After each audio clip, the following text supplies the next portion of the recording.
নমস্কাৰ বন্ধুসকল, কি খবৰ আপোনালোকৰ? নিশ্চয় ভালেই আছে। আজি আমি আপোনালোকৰ মাজলৈ এটা নতুন ৰেচিপি ভ্লগ লৈ আহিছোঁ। পটলৰ মিঠাই। এই মিঠাইটো খাবলৈ খুবেই সুস্বাদু। আহকচোন এই মিঠাইটো কেনেকৈ বনাই চাওঁ, যিহেতু মায়ে বনায়েই আছে।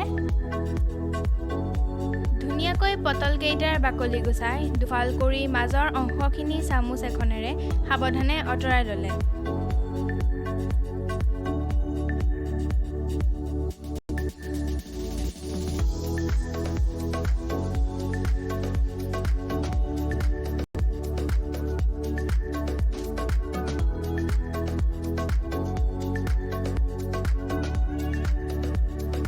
উতলা পানীত 20 মিনিট সময় পটলকেইটা বইল কৰিলে।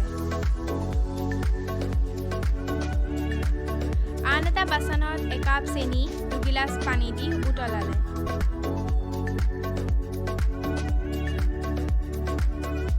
বইল হোৱা পটলকেইটা চেনি পানীত 1 ঘণ্টাৰ বাবে ডুবাই থলে।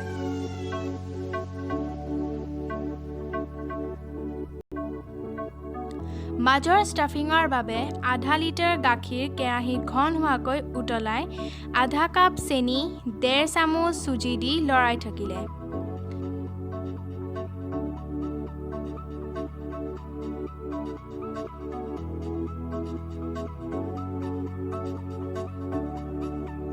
ডাঠ হৈ অহাত 1 চামুচ গৰু ঘি দি এটা পাউডাৰ গাখীৰ পেকেট কাটি মিহলালে।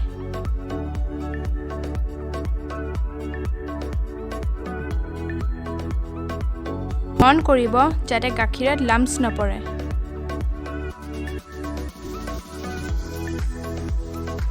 চালনী এখনত পটলকেইটা টুকি ৰাখিলে।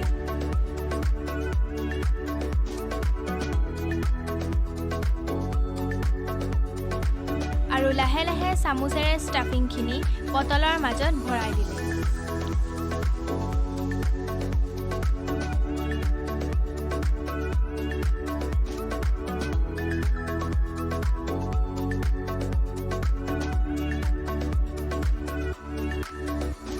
আধা ঘণ্টা সময় ফ্ৰিজত ৰাখি আমাক সাৰ্ভ কৰিলে।